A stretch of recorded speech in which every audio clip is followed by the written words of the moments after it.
Hey there, everybody. This is Joy with Joy of the World, here to take an intuitive peek into the energies going on around you.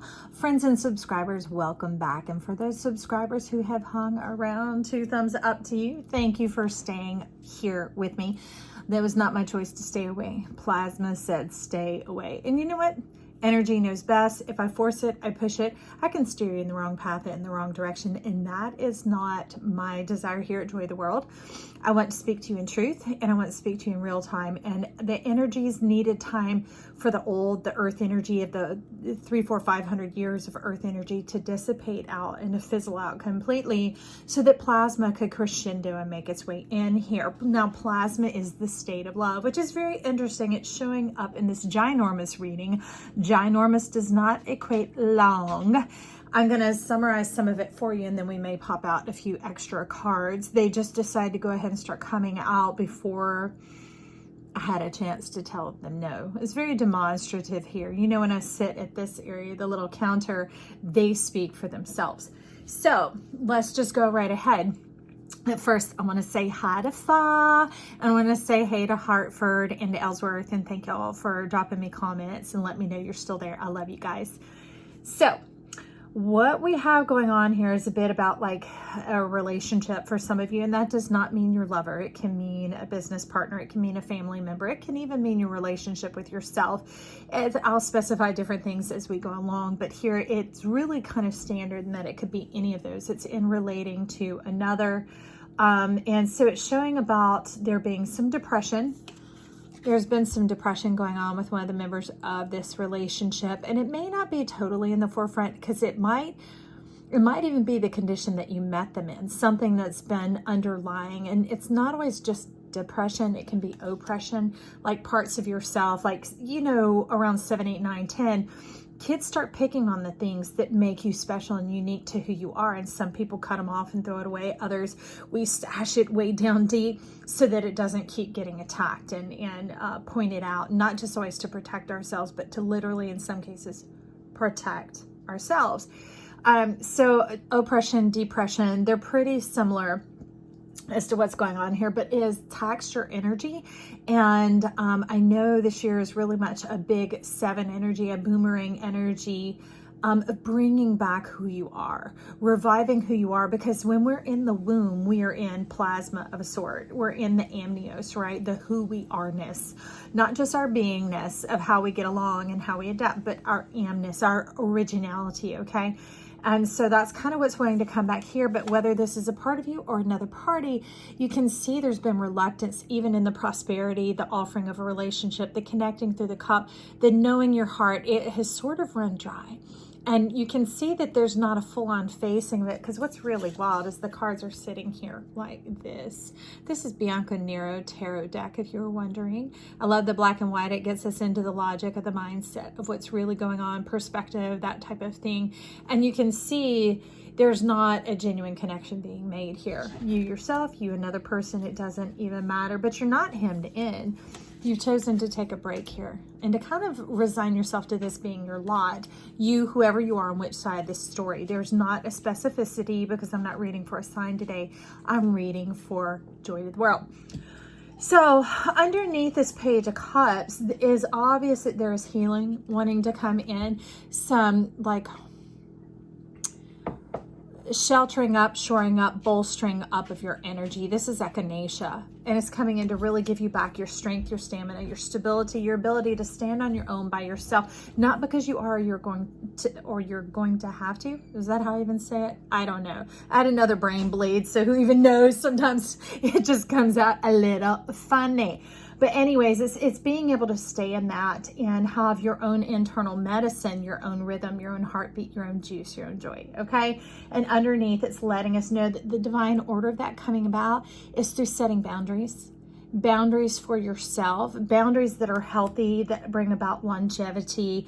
That can be certain conversations that you're not going to dabble in, that if it veers off into that direction, to give yourself space from it, to give yourself quiet time and time to reflect and to observe or to listen, and maybe not contribute in a certain way because you get wrapped or sucked in or empathically drawn in. It can also be just not overextending your boundaries. meaning, oh, well, let me do a little more study, or this show's really good, let me binge one more. You know, it's those little gribblers. It's those little things that before you know it, the whole bridge is decimated and broken down. And we don't want to lose our connection to ourselves. We want to reaffirm it and restore it and create a trust of ourselves, a bond with ourselves, a joyousness with ourselves. Because look, there is all this abundant water right behind you to fill your cup, but yet you're walking around keeping it so small. So we're ready to get rid of not just a chip on your shoulder, but a chip on your mind. Get rid of some grudges, some grieving, that sort of thing, and be able to have a healthy relationship reestablished with water, with cups, that type of thing. So underneath the wands, we don't have to go forward into the 10 in this. We can choose that right now. We are the 10th wand, and we can move it on forward from there and move into our power and rejuvenate the idea of who we are, to respect our originality and how we came into this world. And that begins to awaken and restore our heartbeat, our power, the empowerment of who we are, the blood coursing through our veins, that it gets energized when our mind and our heart get on the same page. And that type of thinking, it stimulates our cells with a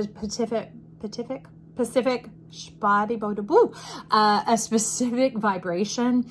And that measure moves through all of our cells and transforms them and gets us on the same page and harmonizes who we are. That rhythm, that heartbeat, that pulse, that thing that really is our passion.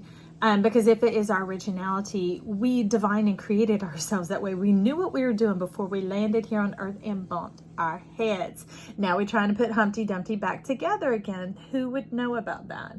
Well, that's you here, the full moon, the power, the full knowing of oneself, complete through and through, getting delight at the base of the root of who you are, of your connection to the earth, where life and longevity comes from, of our nourishment, and of like self-respect, appreciation, gentleness. And that doesn't mean gentleness. It literally means kind of like a state of being gentle with yourself, of instead of being harsh and corrective and demanding and limited and narrow and angular, that you give yourself a bit more permission to have a learning curve, to be able to grow and to soften into that experience. Okay. So next with that, we have the opportunity for that new beginning. We have the Fool coming in here, and this is coming in as a proposal of sorts. Is coming in like diamond power, like an engagement, to be able to engage with life, with yourself, with this opening right here. Oh, that's interesting. I had this on today. The high heart, the original heart that we came in with, the heart of heaven coming down here to earth. It's what makes kids have those fantastical dreams and imaginations that they do, the limitlessness. That's what we're talking about. And so it converges and it overtakes, but it also completes this energy here. Look at how they're coming in together. That's a trip. Look at that, like this energy, knowing of thy full self. This is almost showing up as a moon, as your mind. Knowing your full self and your full capacity, because this one's called the void, but it's the one, the 0 to the 1. You know, and okay, so they're talking about sometimes in wanting to be the one, to be the it girl, to be the it guy, to be the person, you know, that's most desirable or connected or understood or helpful or kind or whatever our mind is set upon.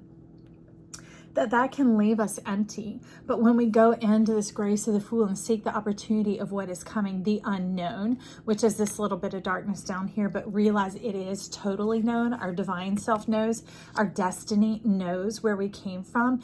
And that is what can seem like fate. That is what can seem like destiny, but it's actually our perfect self, our higher self, that created these opportunities in our chart, okay, to bring us here. And at Joy of the World, we see our chart as the eye of God, that we are the whole zodiac. We're not one slice of the pie. The ingredients are all the way through, and in getting to know it, we get to know ourselves, and that absolves all karma, not just you know, bad karma of lessons we have to learn, but any lessons. Like when there's pressure of a test, that we begin to panic and we don't learn naturally and normally and let things assimilate and draw to us in our proclivities, our desires, our natural talents and gifts and abilities. We're forced to have some sort of like sterilized, generalized knowledge, which takes away from the fascination of who we are and the expression of our own individual color. And how did I know? Because y'all, Big Papa came back out. He said, girl, it's time to speak up in my ear, Big Papa. He said, it is time to start the channel back up, because he wants y'all to know about your individuation, about your beauty, about your color, and about your Star. Okay, the Star. So the Fool is the key to the Star. There's a fool unto death and a fool unto life. And here, when we're talking about the Fool, we're talking about the fool unto life. That means being open, being teachable, being truly humble, because humility is knowing who you are and what you're here for. It's not acting like you're less than what you know you are and making yourself small. No, no, no, no, no. That actually invites the void, invites the decimation, invites repetitive going around the mountain one more time to get the lesson, you know, which can become discipline and not the kind that we need. The kind on the real. This is discipling, teachable. Okay, the fool unto life, the opening, right? Or the discipline that is in the bouquet. Okay, that's what we're talking about here. But we're also wanting to talk about relationships again, because that's where we started. The Fool is coming in between to give us that opening of the opportunity of engaging with other people instead of attaching. All right. These two, this was coming out, which is quite wild, because over here, different decks. Page of Cups, Princess of Cups, same thing, same energy. Okay. And the card felt really fat. Now, these are fantastic. My younger son got them for my birthday back in January. And I was like, okay, what is hiding behind the scenes? Because it came in together with the Ace of Cups. Saying love is here. Love is the possibility. We're starting with some self-love first, but there's some Neptunian deception going on, some tricks, some games, some magic mirror going on. Not magic like fun, but like, you know, like funhouse type mirror energy going on. It's got some chaos and confusion, and it's disarming connectivity. And so the goal in relationships, in any of them, is to connect, not attach. And these were firmly attached. And how wild that they ride together in the spacing and the creation of the tarot. Okay, because we have the Knight of Cups and the Princess of Cups. They when you're bound together, how do I know? Because underneath it is the Sage, and it would seem like purification, but it actually has to do with separation, separating this out and removing the binding so that there's space for both to grow, because they're the youth of the deck. Okay, they're not the queen and the king. And so in this relationship, male or female, it doesn't matter who you are, you and this other person that you're engaging with, you and your company, you and your relative, you and your bestie, you and your lover, whoever. But there needs to be a little bit of spacing and distancing out, instead of so much strong identifying, that there's some room for the originality to continue to unfold and express itself. And giving yourself room to honor the being of who you are and the filling of your cup first and foremost, okay?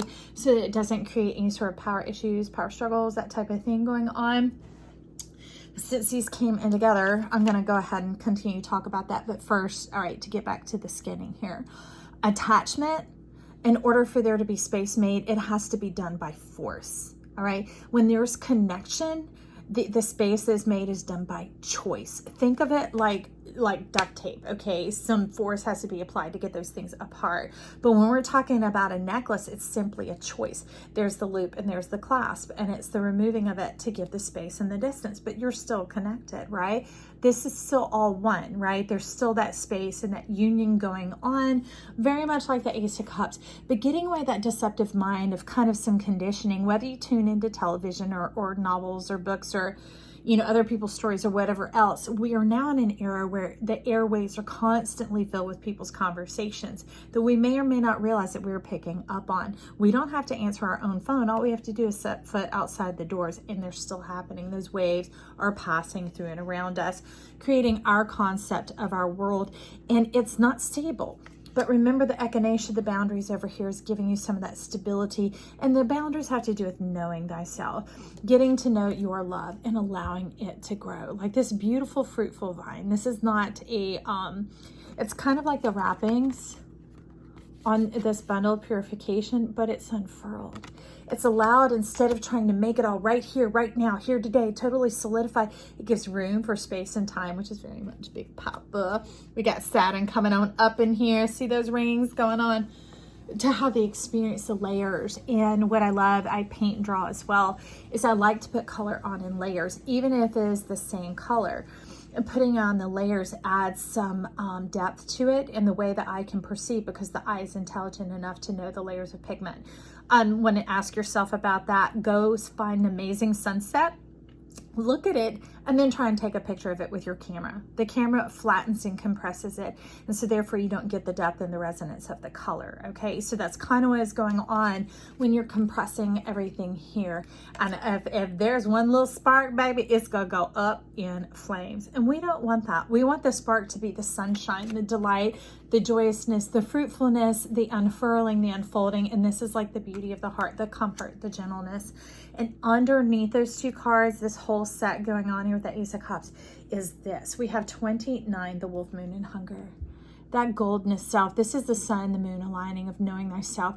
And with it talking about the new moon, there has been a bit of life kind of stepping in. So whether it's you're someone who follows the Chinese New Year and you understand about the feng shui shift and the flying stars that are moving around, that is disturbing some certain areas. The southwest area, which is very much about the feminine and about relationships, is having some stuff played on the female's mind. You know, so some of this Neptunian can be coming in from women kind of trying to like manage, to move in the hand, to put, it's forcible, but it's not with force. It's, you know, when you're kind of taped together, all right, like as a massage therapist, it takes some depth and slow motion to get them to begin to find their way apart. So there's been some penetration going on in these last several days since the new moon, or aka the Chinese New Year, that has caused some of that to occur.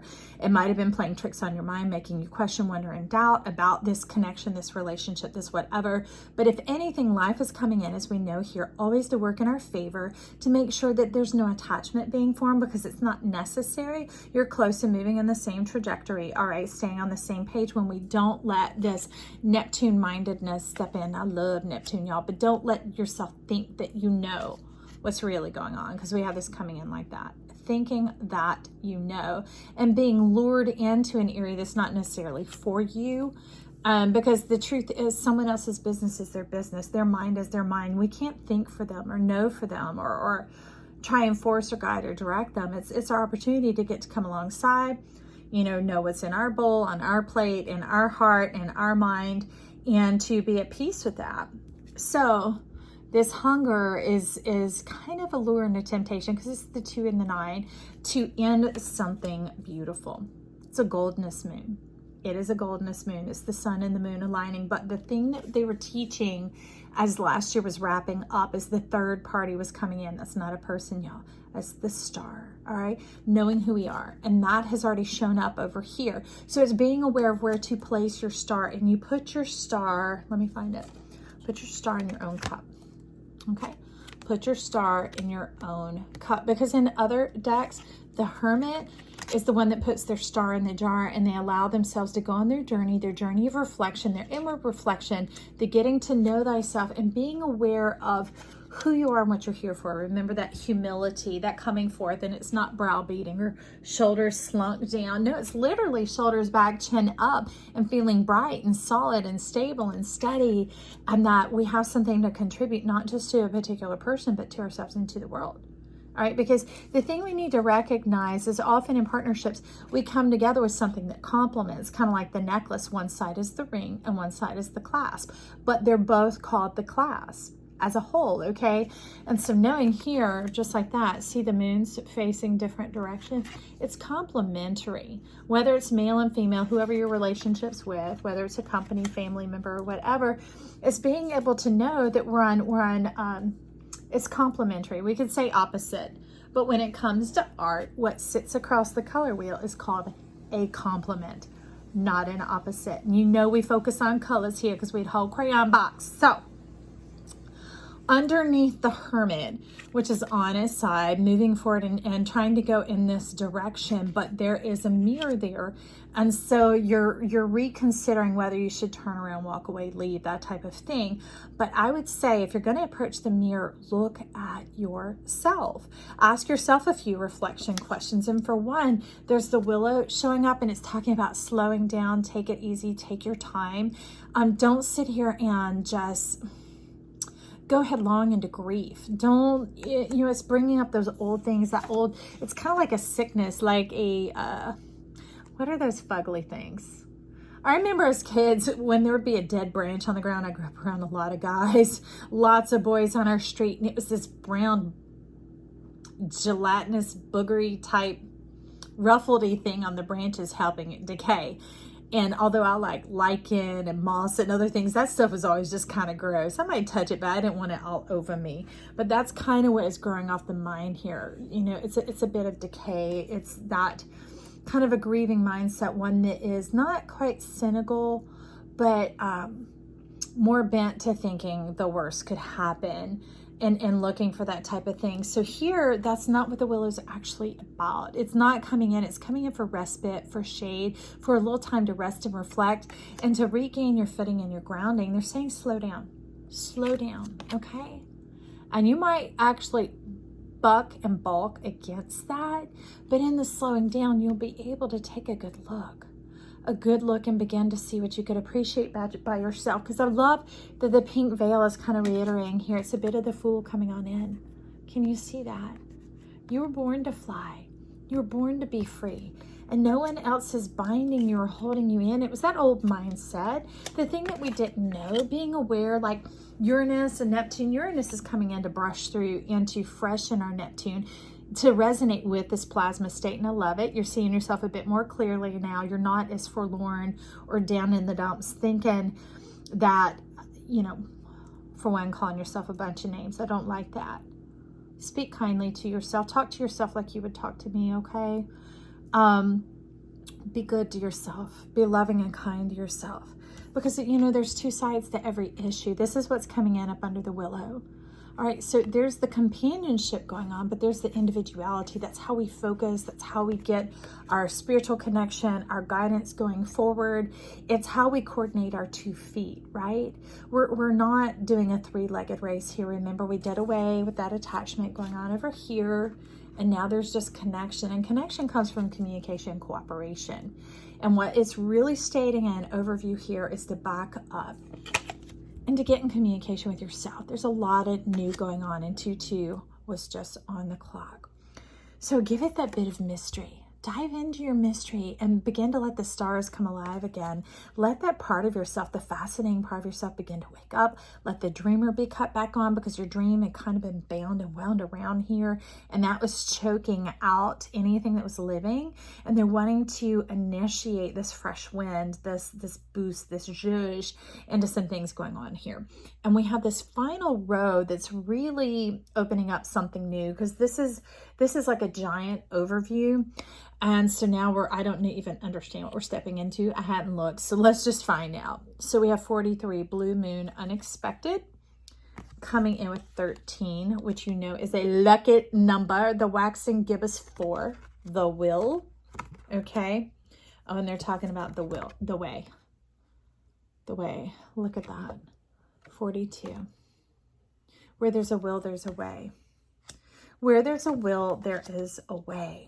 And the thing is trusting divine connection, trusting life, trusting divinity, trusting the planets, and like Big Papa, who's here on our side, to move us forward in that softening in the spirit, into the newness of life, into this receptivity, because plasma is actually a wave of love. Joy is the individuation of love, okay? Love is the universality of it. It's something like what's coming in here, and the filling of your cups, right? And the knowing of your mind and giving it space and room to grow, because when you do that, it can flourish. And as it flourishes, you find out what makes you joyful, expressive, passionate, in a bit of the direction. 2 can walk together if they agree. It doesn't mean you have to always ride in the same car or stand right in each other's footsteps. It's not that tightness that is restrictive. And they're looking to open up into the power of communication, the power of trust is really what's being brought forth here. And he goes, boom, yes, please. Yes, please. And that is the moving of the plasma. Knowing this full cycle of the moon, this next full cycle of the moon through this next month coming forward. But they're saying really give each day a chance. Give each day a chance to be full of promise. They've really been talking about the 4 cycles of 7. Also the moon coming in as a 5, which is this year as well. Our mind coming in to understand the power of change, embracing change, creationary evolution of like, letting that one small step, letting that day matter and have its relevance, maybe even taking a day to yourself. a day to yourself in your own solar energy. And here, that's not just SOLAR like on our chart, right? It's SOULER, getting in the center of ourself, standing in the place of our sun so that we can understand how we move through life here on earth. And that begins to awaken like this zestiness, like this zeal, where a whole new world unfolds around you. And it becomes this drama, not like that kind of drama. No. A live action play where things that you saw as inanimate more before, like the trees around you, the stuff that you own, is now beginning to speak and have a voice and be awakening and exhilarating and juicy and delicious and divine. Because I love it. To me, oranges, and here in this case, the moon is coming forth like a sunshine vitamin, coming forth very much as vitamin B. What? Be yourself. Take the mask off. No more hiding from yourself. Step into your high priest or your high priestess and understand your own divinement, your own self-magic, the thing that gives you the spark, the joy, okay? And then watch the unexpected happen. Watch this whole big world come in and watch others be drawn to you. And that is not the reason why we do it, because the reason in which we do things is the repetitive common factor. That's why they had me stop, because had I not, it still would have continued to bring in the era of earth. And we're not here to do that anymore. That is burdensome, cumbersome, heavy, deep, and has to do with retribution, karma, paying of lessons, payment, taxation, difficulty, all those sort of things like childbirth. But here it's going to come in as the freedom of birthing forth from the heart, the creativity, the inspiration, the devotion, the love, the clarity, the receptivity of ourselves to the kindness of life and the facilitation thereof. So let's step in here. We're going to get a crystal to wrap this up and bring it out. Oh, I see you coming. Oh, you got a friend. You got a friend in me, and you better believe it, baby. That's why I am here, is to share my joy with you so that your joy is made full. We have the whole heart. Thank God. We have the whole heart coming in here. This is the pink, the innocent heart, the coming across the purity of knowing yourself, of not even having to have mental clarity on something, because our dreams, our desires actually come forth as stars of our heart, not of our mind, because our mind could be played tricks upon. But these were the things that came down and resided within us, deep within, remember? Deep within here, and they've now risen up, and they're coming in conjunction in unity with our earthen heart, which is the one that beats, that pumps, that circulates that blood. Remember, getting the boom boom around the room, getting that vibration of your rhythm, your beat, your juice, your own individuality moving through your blood, resonating with your cells, getting you on the same page with yourself so that you are vital and active, and just being who you are makes the world begin to move, and the eye of God off your planets operate, because you know who you are and where you're at in the midst of it all. Absolutely love that. I love that. So this is a read for today. They're still timeless, irregardless of whether they're dated or not, because this is energy. I read the energy around you. Although I will continue to do zodiac signs for now, I'm still reading the energy around you, which gives you free will, power, and permission to navigate those. Don't listen to what you hear me say. Listen to what you hear in your heart and through your guides, okay? Because that is your truth to follow. I'm here to give you a little perspective, maybe to get your underwear untucked from your pants or the broccoli out your teeth, because I love you. All right, check back in real soon. This is Joy. Bye.